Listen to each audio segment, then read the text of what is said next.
अरे साथियों नमस्कार, कैसे हैं आप लोग और कैसी चल रही है आपकी स्टडी। उम्मीद करूंगा आप सभी काफी मस्त होंगे और आपकी पढ़ाई भी एकदम बेहतरीन तरीके से चल रही होगी। तो आज के इस वीडियो पे हम लोग बात करेंगे 12th फिजिक्स का एक मोस्ट इंपॉर्टेंट टॉपिक जो कि आपका होने वाला है किरचॉफ के नियम। तो इस वीडियो पे आपको मैं किरचॉफ के दोनों नियमों को समझाने वाला हूं। एकदम आप अगर इस वीडियो को थोड़ा सा टाइम दे देते हैं तो आप लोग किरचॉफ के नियम जो है कभी भी भूल नहीं पाएंगे, ये मेरी गारंटी है।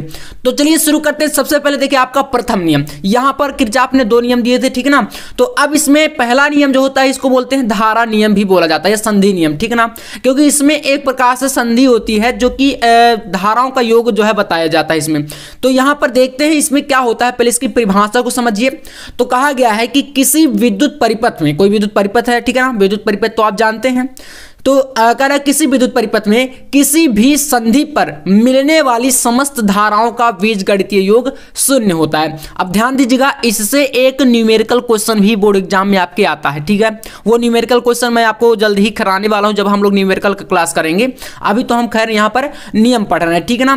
तो देखिए यहाँ पर कह रहा है कि समस्त धाराओं का बीजगणितीय योग शून्य होता है। अब देखिए यहाँ पर आपके सामने डायरेक्ट लिखा है सिग्मा आई इक्वल टू 0, लेकिन यहाँ पर होगा कैसे। तो इसमें एक नियम यही होता है कि जो इसमें अगर देखिए संधि है, बीच का पॉइंट इसको बोलेंगे संधि, ठीक है ना। तो मिड पॉइंट आपका जो है, अब इसमें जो एरो है, ठीक है ना, ये एरो आपको दिख रहा है ना, कोई आपका संधि की तरफ है, कोई संधि से बाहर की ओर है।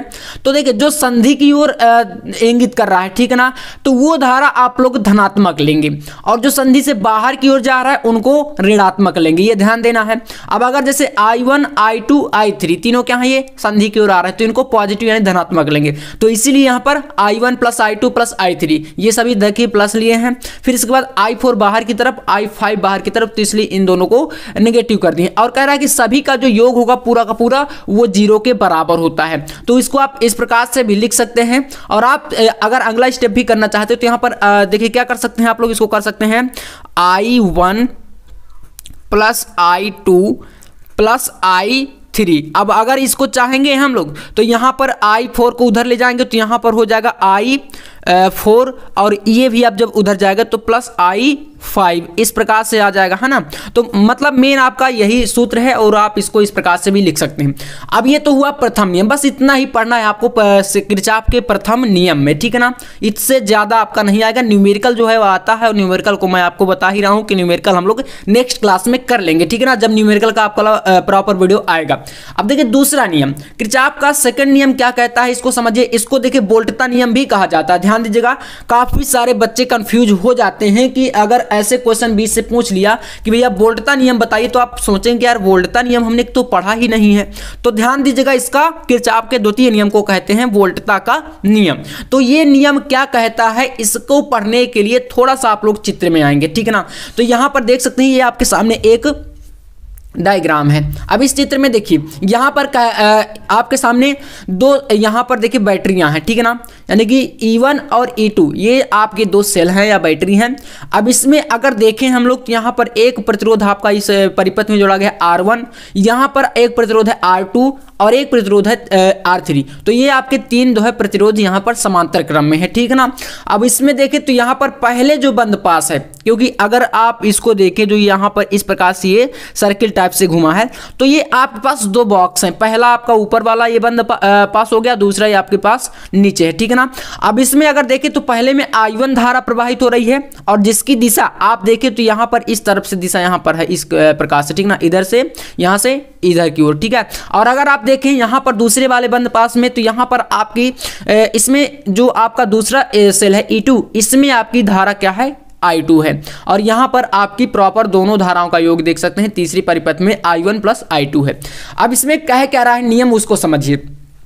कहता है कि किसी विद्युत परिपथ में, कोई भी विद्युत परिपथ है, जैसे कि यहां पर हम देखें ये विद्युत परिपथ है, ठीक है ना। तो कह रहा है किसी भी बंद पास के विभिन्न भागों में, बंद पास के विभिन्न भागों में प्रवाहित संगत प्रतिरोधों के गुणनफल का बीजगणितीय योग उस पास में लगे समस्त विद्युत वाहक बलों के योग के बराबर होता है। देखिए यहां पर यार एक चीज समझ लीजिएगा, अगर आप इसको अच्छे से पढ़ लेते हैं तो आपका एक व्हीटस्टोन सेतु का जो सिद्धांत होता है, व्हीटस्टोन सेतु, वो बोर्ड एग्जाम में आपके आता है। और उसको अगर आप करना चाहते हैं तो आपको पहले किरचॉफ के दोनों नियमों का सहारा आपको लेना पड़ेगा, समझ रहे हैं ना। अगर किरचॉफ के नियम नहीं आते तो आप व्हीटस्टोन सेतु का सिद्धांत फिर नहीं कर पाएंगे, ठीक है ना। और वो भी क्वेश्चन आपके लिए बहुत ज्यादा इंपॉर्टेंट है, तो उसको हम लोग नेक्स्ट वीडियो में देखेंगे। अब यहां पर समझिएगा थोड़ा सा, देखिए पहले बंद पास के लिए आपके पास मैंने बताया कि यहां पर दो बंद पास हैं और नियम आपका कहता है कि जो आपका कोई विद्युत परिपथ है उसमें जो प्रवाहित धारा और उसका जो संगत प्रतिरोध है, ठीक है ना, जो प्रवाहित धारा जैसे I1 है और इसका संगत प्रतिरोध क्या है, R2 है। तो पहले बंद पास में लेते हैं हम लोग, क्या होता है देखिए पहले बंद पास के लिए समझिएगा, यहां पर हम लोग लिखेंगे क्योंकि इसमें दो बॉक्स है ना, तो यहां पर पहले के लिए पहले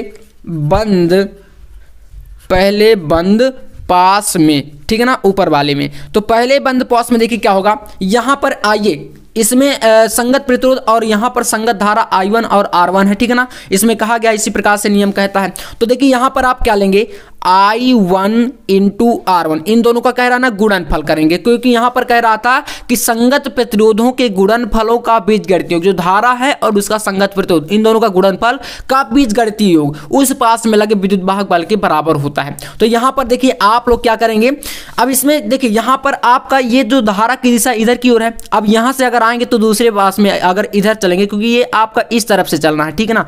तो यहां पर प्रतिरोध आपका R2 है और धारा आपकी I2 है, लेकिन अगर आएंगे तो यहां से धारा की दिशा अपोजिट पड़ जाती है, ये जो है I2 धारा आपकी इधर जा रही है और I1 आपका इधर जा रहा है, तो ये एक दूसरे के अपोजिट पड़ गए। और जब अपोजिट हो गए तो यहां पर आप लगा देंगे माइनस किरचॉफ के प्रथम नियम से, ठीक है ना।